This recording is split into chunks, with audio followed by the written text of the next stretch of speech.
Hare Krishna. Ramayana is a very great epic composed by sage Valmiki.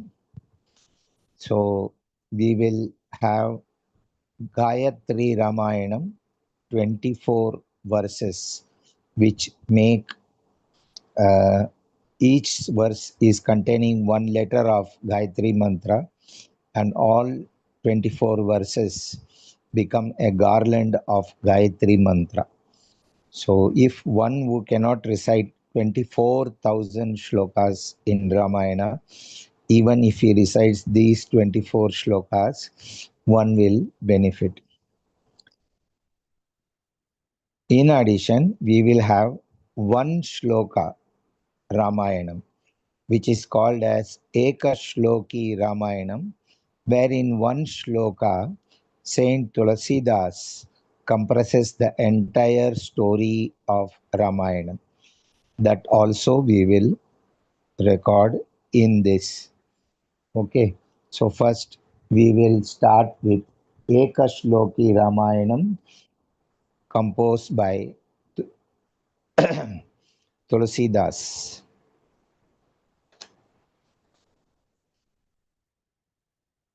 Adau Ramatapovanaadigamanam Hatva Mrugam Kanchanam Vaidehi Haranam Jatayu Maranam Sugriva Sambhashanam Vali Nirdalanam Samudrataranam Lankapuri Dahanam पश्चात् रावणकुम्भकर्णहननम् एतद्धि रामायणम् इति श्री एकश्लोकी रामायणं सम्पूर्णम्.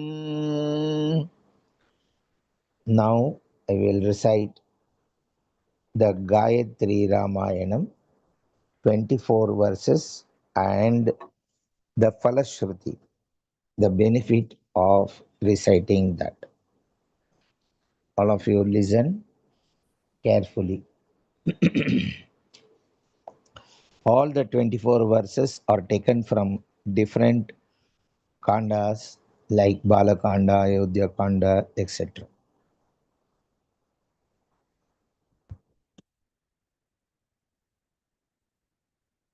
Tapasvadhyaya niratam tapasvi vagvidamvaram naradam paripapracha Valmikir Muni Pungavam. Verse 2. Sahatva Rakshasan Sarvan Yagnagnan Raghunandanaha Rishibhi Pujitastatra Yathendro Vijayi Pura. Third shloka. Vishwamitrasya Ramastu Shrutva Janaka Bhashitam Vatsarama Dhanupashya Iti Raghavam Abravit. Verse 4. Tushtavasya tada vamsham pravishya cha vishampate shayaniyam narendrasya tad asadya vyatishthata. Verse 5. Vanavasam hi sankhyaya vasamsya bharanani cha Bhartaram anugachantyai Sitayai shvashuro dadau. Verse 6. Raja satyam cha dharmascha Raja kulavatam kulam Raja mata pita chaiva Raja hitakaro nrunam. Verse 7. Nirikshya samuhurtam tu Dadarsha bharato gurum Utaje ramam asinam Jatamandaladharinam. verse 8. यदि बुद्धि कृता द्रष्टुम् अगस्त्यं तं महामुनिम् अद्यैव गमने बुद्धिं रोचयस्व महामते. verse 9.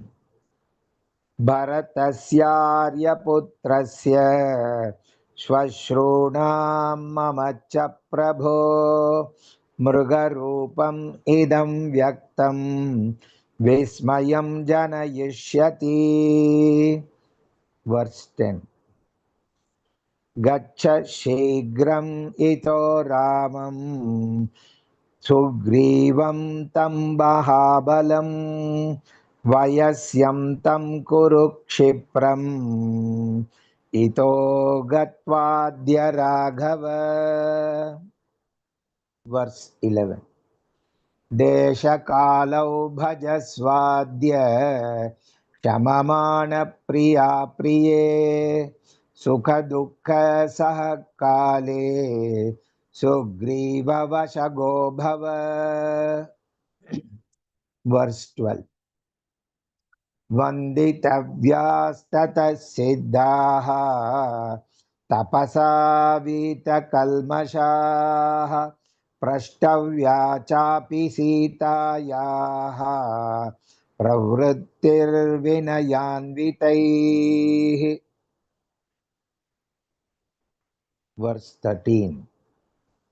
स निर्जित्य पुरीं लङ्कां श्रेष्ठां तां कामरूपिणीं विक्रमेण महातेजा हनुमान् कपिसत्तमः. verse 14. धन्या देवास गन्धर्वाः सिद्धाश्च परमर्षयः मम पश्यन्ति ये वीरं रामं राजीवलोचनम्. verse 15. मङ्गलाभिमुखी तस्य सा तदासीन्महाकपेः उपतस्ते विशालाक्षी प्रयता हव्यवाहनम्. verse 16. हितं महार्तं मृदुहेतुसंहितं व्यतीतकालायति सम्प्रतिक्षमम् निशम्य तद्वाक्यम् उपस्थितज्वरः प्रसङ्गवान् उत्तरम् एतदब्रवीत्. verse 17. धर्मात्मा रक्षसश्रेष्ठः सम्प्राप्तोऽयं विभीषणः लङ्कैश्वर्यम् इदं श्रीमान् ध्रुवं प्राप्नोत्यकण्टकम्. verse 18. यो वज्रपाताशनिसन्निपातान् न चुक्षुभेनापि चचाल राजा स रामबाणाभिहतो भृशार्तः चचाल चापं च मुमोच वीरः. verse 19. यस्य विक्रमम् आसाद्य राक्षसा निधनं गताः तं मन्ये राघवं वीरं नारायणम् अनामयम्. verse 20. न ते ददृशिरे रामं दहन्तम् अपि वाहिनीं मोहिता परमास्त्रेण गान्धर्वेण महात्मना. verse 21. प्रणम्य देवताभ्यश्च ब्राह्मणेभ्यश्च मैथिली बद्धाञ्जलिपुटा चेदम् उवाचाग्निसमीपतः. verse 22. चलनात् पर्वतस्यैव गणादेवाश्च कम्पिताः चचाल पार्वती चापि तदालिष्टा महेश्वरम्. Verse 23. दारापुत्रा पुरं राष्ट्रं भोगाच्छादनभोजनं सर्वं एवाविभक्तं नौ भविष्यति हरीश्वर. Verse 24.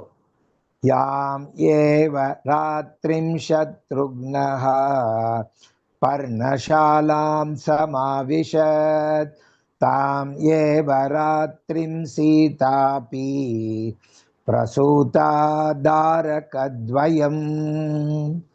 फलश्रुति श्लोक.